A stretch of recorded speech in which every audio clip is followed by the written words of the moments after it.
Okay, down here is 79 Hemlock Road, and somewhere over there is 77 Hemlock Road, Arden. And there are some tree failures that happen in here, and I don't know exactly what's up with this fencing, if that's something of the neighbors or the neighborhoods, but there's a natural stream here, or spring, and there's drainage as well. And I don't know if these are the trees that failed that caused the alarm to the people in the house, but I can see that, you know, up here we've had a couple of big dead trees fail. And when that big dead tree failed, it looks like it broke off this other healthy tree. And no surprises there. There's another dead tree behind this fence, but there's certainly no reason to remove it. I'll show you. It's just this stick that goes up. And yeah, it's tall and it could scare somebody when it comes down, but unless people are having parties in the stream back here, there's no reason to worry about it. I mean, the chances of somebody getting hit by it are slim to nil. Now, I'll walk out here and keep the video rolling just in case I see anything else. But on my way in, that's all I could find. You know, there's a failed tree that's leaning in another one, but none of this stuff is close enough to the house to worry about. Now, that all being said, perhaps I missed entirely what trees fell down because I haven't explored through that thicket over there, but that's all behind a fence. So none of it's really close enough to the house to worry about anyway.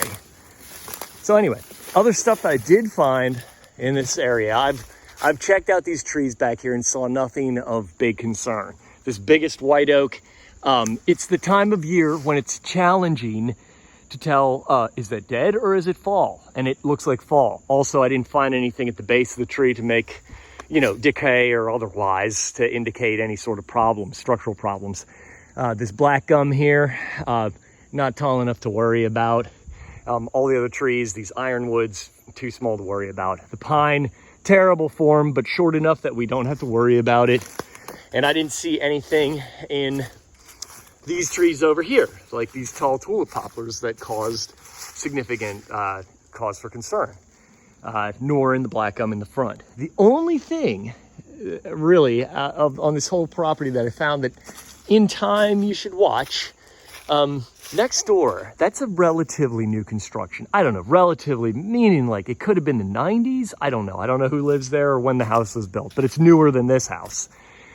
And construction does serious damage to tree roots, like every single time.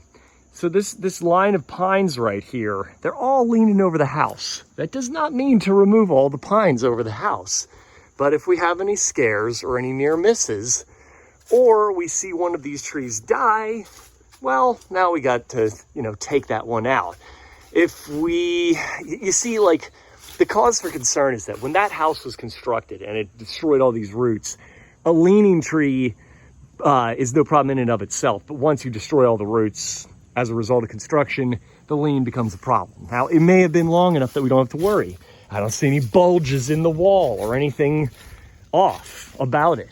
So no cause for concern. There are plenty of arborists who would call this a high-risk tree just because it's a white pine.